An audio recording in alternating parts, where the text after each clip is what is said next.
Hello students, चलो आज हम स्टार्ट करते हैं नाइन्थ क्लास हिस्ट्री चैप्टर 1 जिसका नाम है द फ्रेंच रेवोल्यूशन। ठीक है, तो हम देखेंगे फ्रांस के अंदर रेवोल्यूशन कैसे हुआ।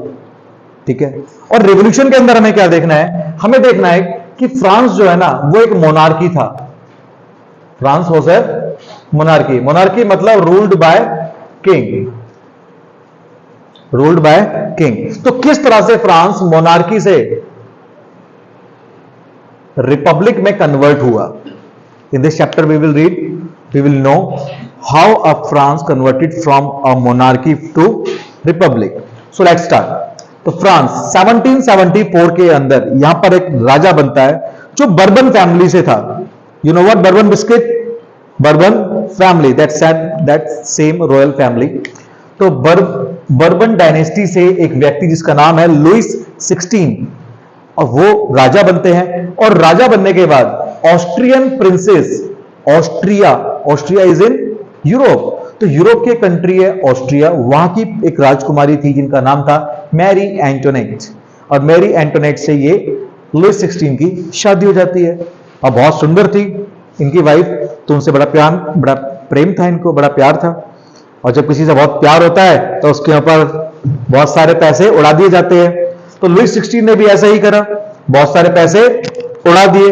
और जब बहुत सारे पैसों को उड़ा दिया गया तो लुइस 16 ने पाया कि जो नेशनल ट्रेजर था वो खाली हो गया, वो बेचारा नेशनल ट्रेजर कम हो गया।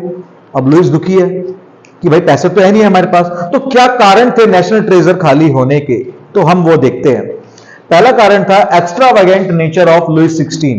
एक्स्ट्रावेगेंट का मतलब होता है अत्यधिक खर्चीला, जो बहुत ज्यादा पैसे खर्च करे, जहां 10 रुपए खर्च करने हो वहां पे 100 रुपए खर्च करे, ऐसे इंसान को हम क्या बोलते हैं, एक्स्ट्रावेगेंट। क्या तुम में से है कोई एक्स्ट्रावेगेंट? बहुत सारे बच्चे होते हैं एक्स्ट्रावेगेंट। तो एक्स्ट्रावेगेंट मतलब लुइस 16 बहुत ज्यादा खर्च करता था अपनी वाइफ के ऊपर, अपनी लग्जरी के ऊपर। तो किसके ऊपर खर्च करता था? अपनी लग्जरी आइटम्स के ऊपर, लग्जरी चीजों के ऊपर। Expenses on fort of Versailles.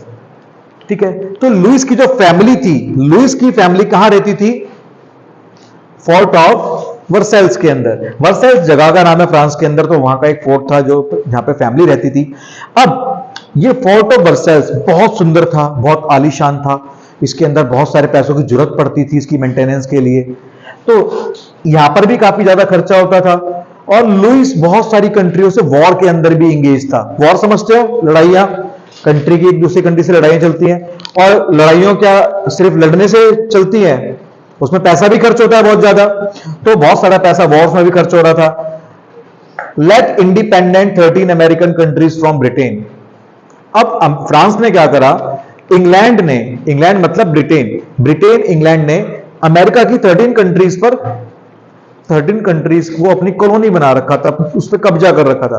अब इन्होंने क्या करा कि फ्रांस ने अमेरिका की कंट्रीज को, 13 कंट्रीज को छुड़ाने के लिए, उनको इंडिपेंडेंट कराने के लिए बहुत सारा पैसा ब्रिटेन को दिया, जिससे उसके ऊपर 1 बिलियन लिब्रे का कर्ज चढ़ गया।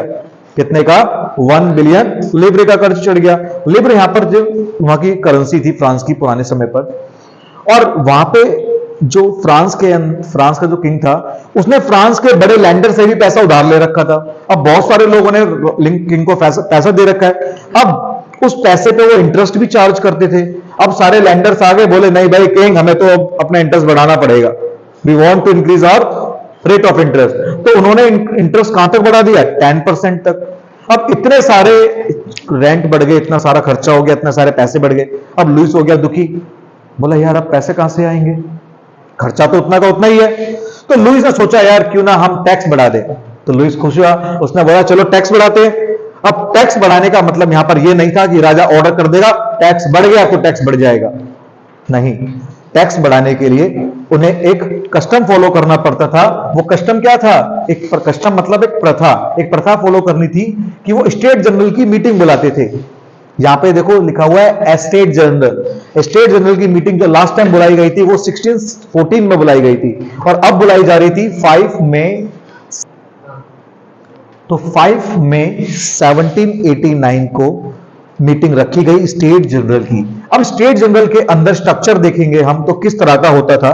यहां पर एक सेंटर में किंग होता था, किंग के दो साइड्स होती थी, एक साइड पर बैठते थे फर्स्ट स्टेट, सेकंड साइड पर बैठते थे सेकंड स्टेट। अब ये सेकंड स्टेट, फर्स्ट स्टेट और थर्ड स्टेट क्या है?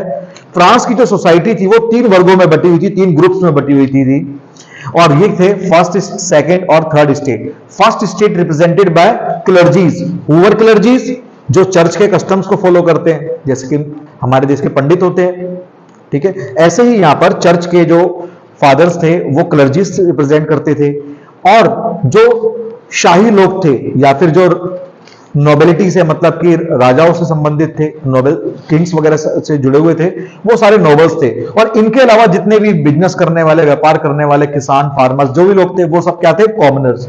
अब ये जो कॉमनर्स, थर्ड स्टेट। अब स्टेट जनरल के अंदर फर्स्ट स्टेट से आते थे 300 मेंबर, 300 मेंबर्स, जिनका एक सिंगल वोट था। ऐसे ही सेकंड स्टेट के अंदर नोबल्स आते थे जिनके 300 मेंबर्स थे, जिनका कितना वोट था? 1 वोट था। और थर्ड स्टेट से आते थे 600 मेंबर्स और उनका कितना वोट था? 1 वोट था। रोक ले बेटा, कहां पर थे, कहां पर? इस फर्स्ट स्टेट, सेकंड स्टेट और थर्ड स्टेट, ये फर्स्ट और सेकंड स्टेट्स को सोसाइटी के अंदर राजा को कोई टैक्स नहीं देना होता था। टैक्स कौन देता था सोसाइटी के अंदर? सिर्फ कॉमनर्स। थर्ड स्टेट, ये कितने परसेंट थे सोसाइटी के अंदर? 5%। ये कितने परसेंट थे? 5%। और 90% कौन थे? कॉमनर्स। तो ज्यादा टैक्स, सबसे ज्यादा टैक्स कहां से आता था? कॉमनर्स से। अब कॉमनर्स ने बोला भैया हम ही को टैक्स दें। जब राजा ने,